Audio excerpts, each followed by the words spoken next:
They called it a weapon. Not because it could hurt you, but because it knew exactly who to take. It began on a Tuesday.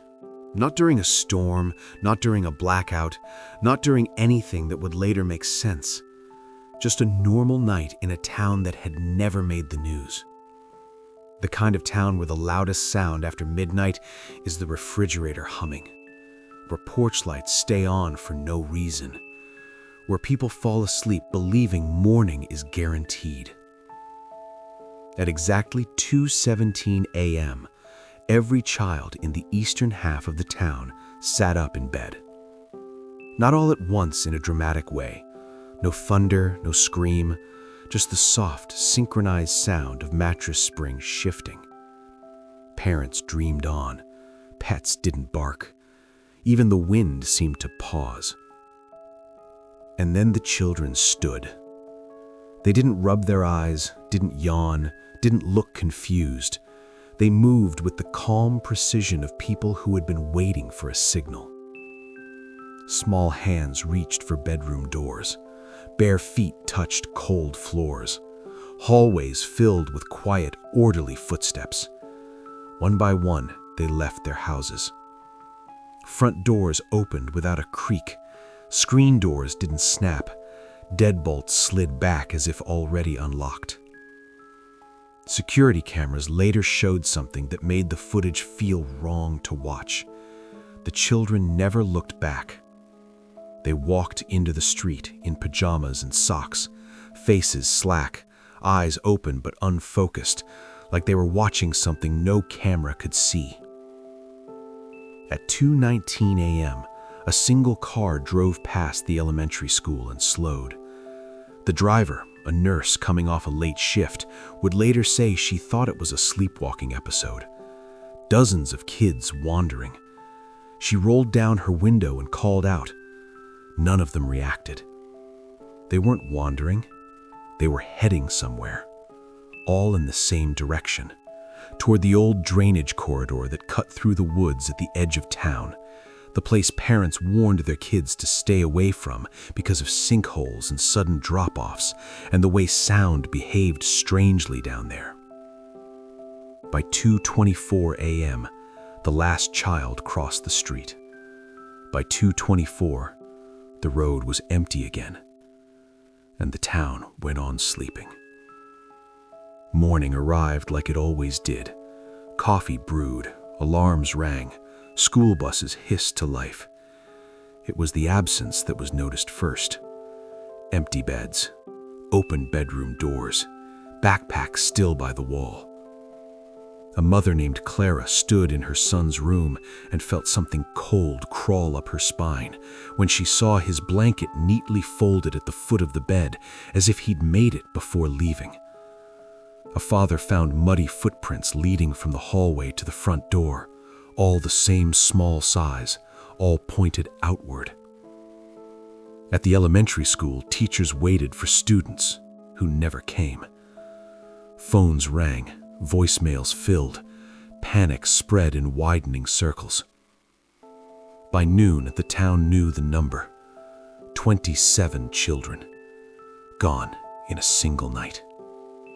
No signs of struggle, no signs of forced entry, no signs of fear. The only clue came from one boy, Ethan Rowe, age 9. He was found standing in the middle of Maple Street at 2:18 a.m., perfectly still, eyes open, lips moving. A passing jogger had nearly run into him. When he shook his shoulder, Ethan blinked, as if waking from a dream that had been deeper than sleep. When asked where he was going, the boy whispered, "They called us by our real names." Not the names on birth certificates, not the names written on cubbies or lunchboxes, the names that existed before language, the ones that felt like being remembered instead of addressed.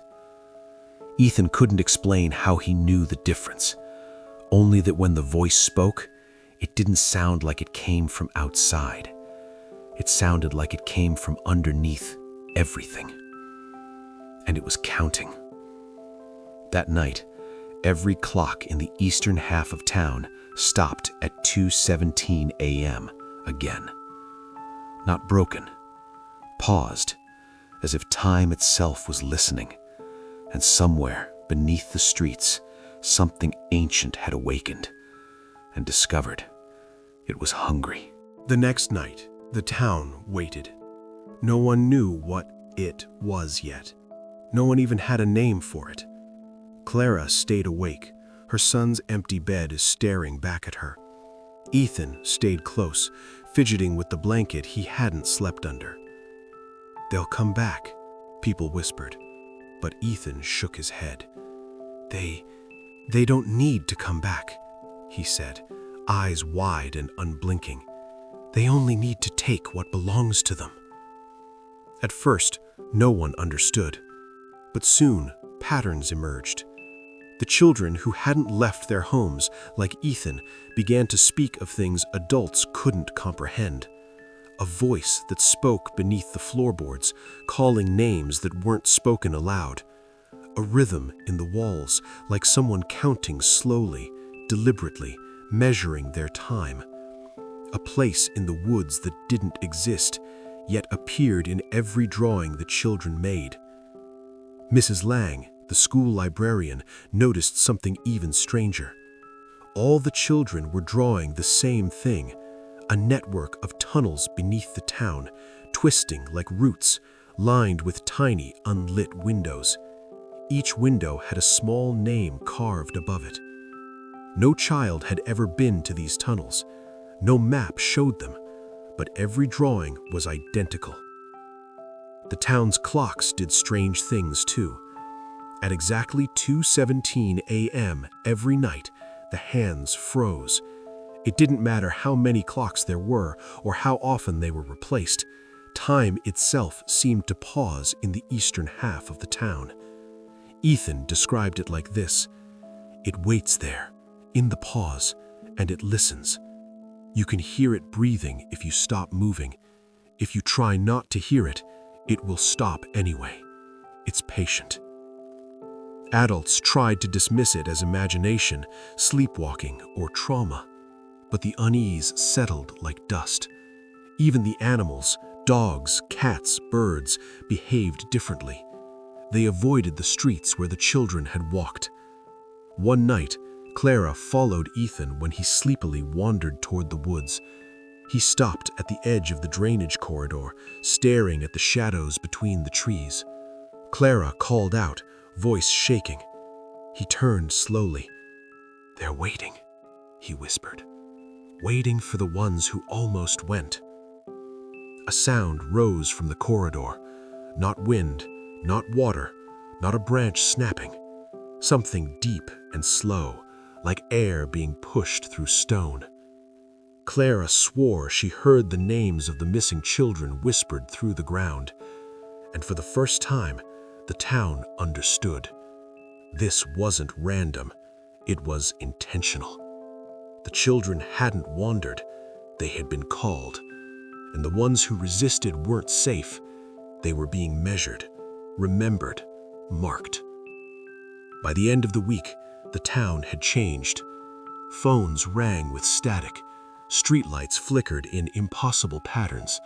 People swore they saw shadows moving in alleys, shadows that stretched like fingers pointing toward the woods. No one slept without the creeping fear that at 2:17 a.m. the pause would return, and with it, whatever counted those names. The town had survived the first night, but it would not survive the second. By the third night, unease had become a living thing. The town itself seemed to bend around it. Even the streets felt narrower, longer, impossible in ways that made your mind hesitate before taking a step. Clara sat in her kitchen, staring at a clock frozen at 2:17 a.m. Ethan played quietly at the table, drawing the tunnels again. He had drawn them hundreds of times already, yet each time they looked slightly different, deeper, darker, closer to something waiting beneath the foundations of the town. Curiosity turned to terror when the townspeople started digging. Not with shovels at first, just papers, old journals, records from decades past. They found hints of a cycle, a ritual, a history no one remembered clearly. In 1949, a group of children vanished for one night, only to return with blank stares and faint whispers. In 1977, a doctor recorded seeing the same phenomenon, noting that clocks stopped at the same hour and children referred to names that were never spoken. In 2004, newspapers had stories that were buried quickly. Missing children, strange symbols drawn on sidewalks, and families leaving town without explanation. Every record, every note, every photograph suggested the same terrifying truth. The town itself had been built to hide it. Not to protect the children, not to protect anyone, but to contain it. Ethan, who had never left the town, began to speak in ways no child should know. "They aren't outside," he said quietly one evening. "They're not in the woods. They're under the streets, waiting for the pause, waiting for the names to be called." Clara asked him how he knew. He didn't answer. He only drew. Every tunnel led to a room. Every room had a name carved into the stone above its door. And then they found something else. A survivor. A man in his late 40s who had moved away decades ago, claiming he had escaped something. He remembered the last cycle. "I wasn't supposed to come back," he told the town. "I was too old, but it knew who I was. I walked out of that night, but only because I was the wrong age. The others, they weren't spared. They were collected, every single one." His voice trembled. "They don't eat you. They don't even touch you. But when they take you, the part of you that makes you, you, it disappears." The town's disbelief faltered as strange things began to happen around them. Mailboxes contained letters with names that didn't exist. Streetlights hummed in rhythms no electricity should make. Shadows stretched and shrank along walls like living counting marks. And as the third night approached, a terrifying realization settled over the town. This wasn't a one-time event. It never had been. It was a cycle. And the children, the ones who almost went, the ones who resisted, weren't anomalies. They were the markers for the next harvest. At exactly 2:17 a.m., the town waited, knowing that time would stop again. And this time, it wouldn't be enough to survive. The town had forgotten itself, forgotten its history, forgotten its purpose, and now it would pay the price. By the fourth night, the town no longer felt real. Every street corner seemed wrong. Every hallway stretched farther than it should. Even familiar rooms, the kitchen, the school, the library, felt like they were breathing. Clocks everywhere froze at 2:17 a.m., as if time itself had taken a step back and was holding its breath. The adults began hearing whispers through walls, beneath floors, through drains. They weren't children's voices. They were deeper, older, counting, naming. The children who resisted, the ones who almost went, began sleepwalking towards the edges of town, guided by something unseen. Ethan followed the whispers with wide, haunted eyes. "They are here," he said. "Not above, not outside, beneath, between. They live in the space you can't see, in the pause you can't escape." And then the town realized that time itself was breaking. A watch in Clara's kitchen ran backwards for several minutes. Shadows moved in ways that made no sense. A parent would see their child walking past a window, and the child would be standing on the sidewalk, nowhere near the glass. The survivor from decades ago returned to warn them. They're not taking you into a place. They're taking you into a moment that doesn't exist, where they collect what makes you, you. And when they're done, you're still here, but not here, not anymore. That night, the town's animals panicked. Dogs barked at empty streets, cats hissed at the shadows, birds refused to land. Clara followed Ethan into the drainage corridor, the place no map acknowledged, but every child had drawn perfectly. The walls seemed impossibly deep. The shadows stretched into tunnels that should have been impossible. Every step they took echoed in ways that made no sense. And then they heard it. A counting. Slow, patient, eternal. Not a voice, not a sound, not even a rhythm that could exist in air. It was in the pause between breaths. "They live between seconds," Ethan whispered, "and they've counted us for a long time." Clara felt her stomach knot with the realization. This wasn't about children. It was about the town itself. The cycle had chosen this place. It had chosen them all. And now, as the hands of the frozen clocks hovered at 2:17 a.m., the town understood the cruelest truth. They couldn't hide. They couldn't stop it. They couldn't even truly see it. Because whatever lived here lived in the space between what you know and what you remember, in the moments you think are safe. By the end of the night, the town was silent. Not peaceful, not asleep. Silent in a way that suggested it was listening, waiting for the pause to end, waiting for the harvest to begin. The fifth night arrived without warning. No one slept. No one dared to leave their homes. Even the air felt heavy, like it had been waiting for centuries to exhale.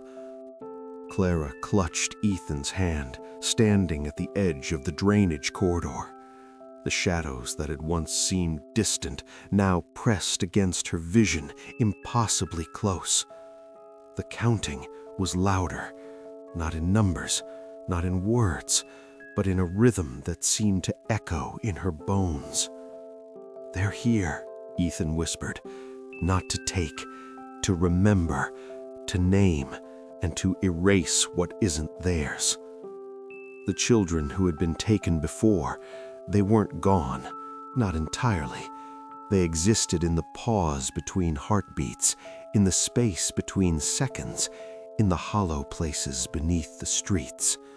They were waiting, patient, complete, silent. The adults began to understand.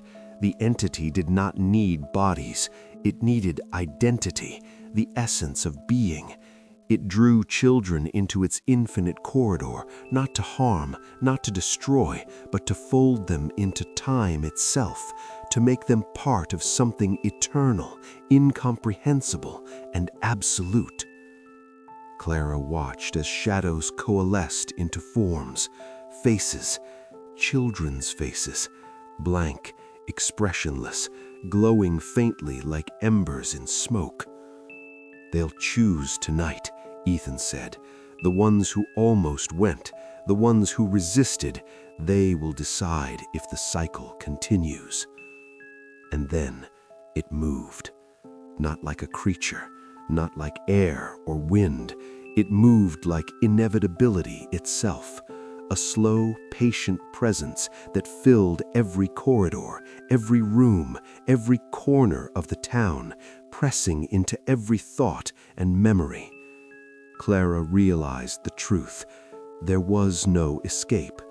The town itself was a weapon that didn't hurt you in ways you could see, a weapon that erased, folded, and remembered. And the final horror settled over her like ice.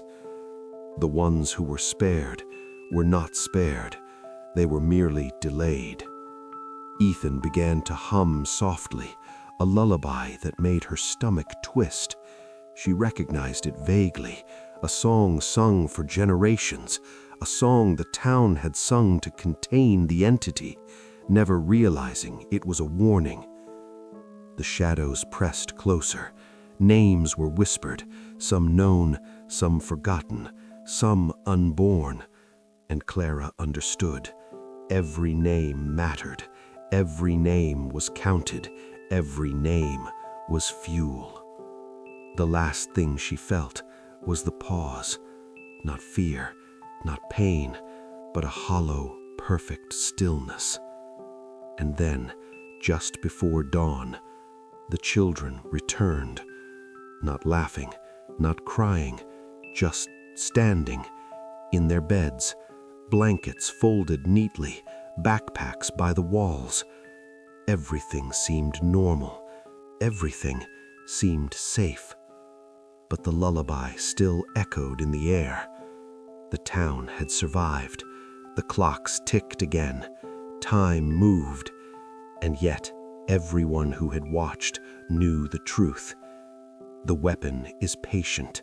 It never forgets. It never sleeps. And it will always come again. Because it does not need to kill. It only needs to remember. And tonight, it remembered the town. They call it a weapon, not because it can hurt you, but because it knows exactly who you are. And someday, it will find you. If you love the slow burn of fear, the stories that creep under your skin, subscribe now. Don't fight the darkness. Let it follow you.